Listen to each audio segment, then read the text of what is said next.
Welcome guys. Today we're doing the Pinky Chaplin. We got two different ways to get in, two different ways to get out, and two different directions.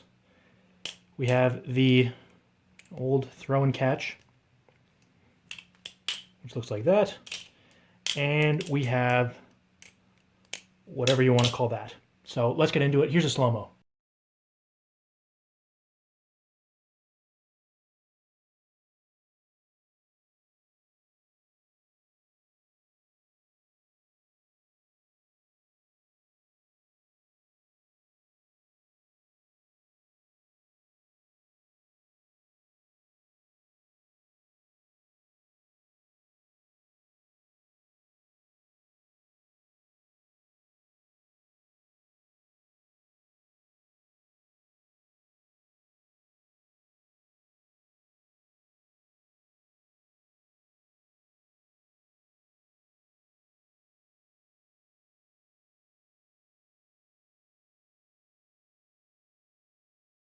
Okay, so to begin this tutorial, all you're going to do, you're going to take your pinky, stick it out, curl in your top three fingers.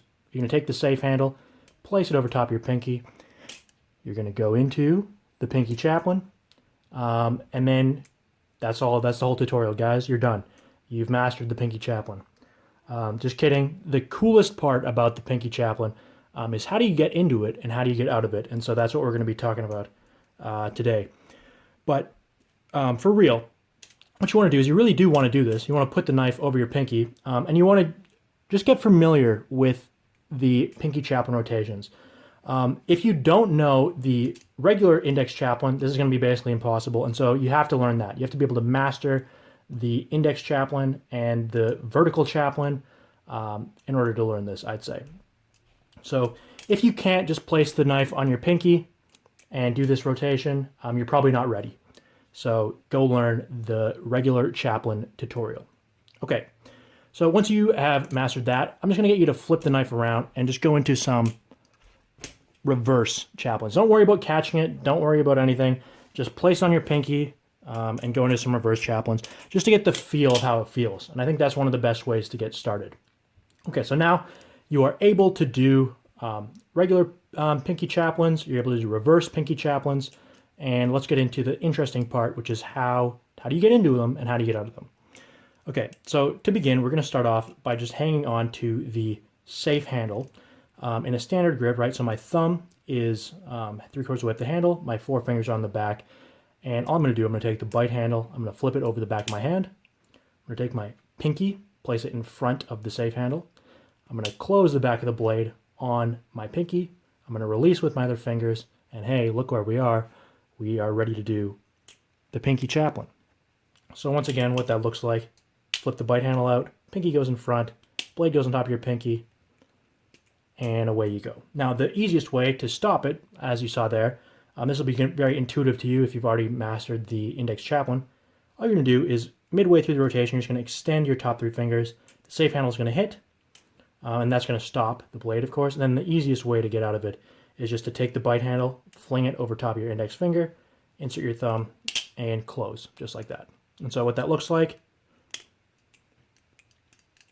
right, you extend your fingers to catch, over, and close. Just like so. Okay, so that should be pretty straightforward. And that's a very simple way to get in, get out. That is for a reverse Pinky Chaplin, if you didn't notice. And so getting into a regular rotation, Pinky Chaplin, is a little bit harder. And so I'm going to show you that now. So there are a couple different ways, but my favorite way to get into a regular Pinky Chaplin is as follows. And so what you're going to want to do to learn this is first go to my Catch Chaplin tutorial. And that's going to show you how to throw the knife in the air and catch it on one of your fingers and go right into a Chaplin. That's going to teach you how to do this move right there. So if you don't know how to do that, just get off this video, go watch that. The Catch Chaplin below. If you do know how to do that, the Pinky Chaplin is basically the same thing, and that's why I'm getting you to watch it. So all you're going to do is you're just going to start by grabbing the bite handle. You're going to extend your pinky like you're eating tea with the queen, and you're going to fling the safe handle out over the top of your hand. You're going to let it fly into the air as you would in a Catch Chaplin, and you're going to catch the knife on your pinky and go right into the regular pinky Chaplin. Now, to get out of the regular Chaplin, this is also a little bit tricky. And so one of the ways basically I like to do it is simply to, if you extend your ring finger, right, you'll stop the save handle like you keep seeing me doing, right? And then all you got to do is you can extend your ring finger and all the other fingers further. You can place your thumb on the save handle. You can flip the bite handle over the back of your hand, and you can close just like so. And so it's kind of an awkward little close, but that's the price you pay for doing the pinky Chaplin. So you go into it, boom, you stopped it, you open your hand over the back of your hand, and there I did a wrist pass, or you can just go straight for the close. Something like that. So there you go. That's the pinky Chaplin. This movie actually isn't that hard, which you probably figured out, and it looks really cool, but it's easier to pull off than it looks. So hope you guys have fun doing this one, and thanks for watching. Peace.